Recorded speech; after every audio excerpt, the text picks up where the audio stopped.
नमस्कार दोस्तों, मैं हूं विमलेश और मेरी कहानी एक छोटी सी।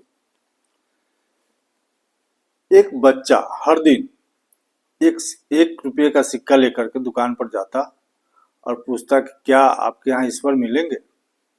दुकानदार तो पहले हंसता, फिर उसे डांट कर भगा देता।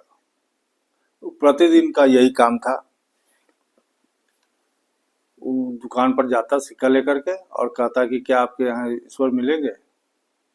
तो दुकानदार उसे डांट करके भगा देता था। पहले तो हंसता था, उसके बाद डांट करके भगा देता था। वह लड़का घूमते घूमते एक दुकान पर पहुंचा। वह दुकानदार थोड़ा बूढ़े थे। उनसे भी पूछा कि क्या आपके दुकान में ईश्वर मिलेंगे। तो बूढ़ा दुकानदार कहा कि बेटा, तुम्हें ईश्वर क्यों चाहिए। तब उस बच्चे ने कहा कि मेरी माँ मेहनत मजदूरी करके हमें खिलाती है, वह बीमार है। डॉक्टर ने कहा है कि अब ईश्वर ही इनको बचा सकता है, इसलिए मैं ईश्वर की खोज में निकला हूं। कहीं ईश्वर मिल ही नहीं रहा। तब बूढ़ा दुकानदार उस बच्चे से 1 रुपये का सिक्का ले लिया और 1 गिलास पानी उसे दिया और कहा कि जा बेटा, ये अपने माँ को पिला देना, तुम्हारी माँ ठीक हो जाएगी। वह बच्चा पानी लेकर के गया और अपने माँ को पिला दिया। अगले दिन उसके माँ का ऑपरेशन हुआ। ऑपरेशन सक्सेस रहा, माँ उसकी ठीक हो गई।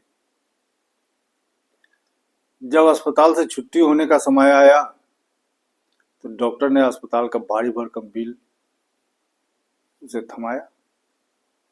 वो बिल देख करके चकरा गई।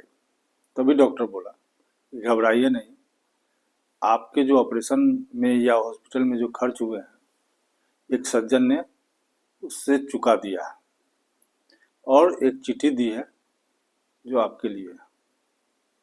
महिला उस चिट्ठी को खोली और पढ़ने लगी। उसमें लिखा था कि मुझे धन्यवाद मत दीजिए, मुझे धन्यवाद देने के बदले अपने आप बच्चे को दीजिए। आपका बच्चा को ईश्वर में इतना अटूट विश्वास था कि 1 रुपये का सिक्का लेकर के बाजार में ईश्वर को खोजने निकला था और दर दर की ठोकरें खा रहा था। हर दुकानदार से पूछ रहा था क्या आपके यहाँ ईश्वर मिलेंगे।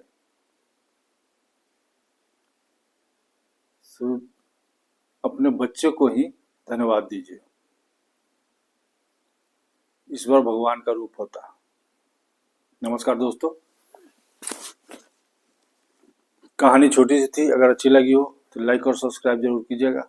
नमस्कार। कहते हैं ना, करो कुछ ऐसा कि दुनिया करना चाहे तुम्हारे जैसा। नमस्कार।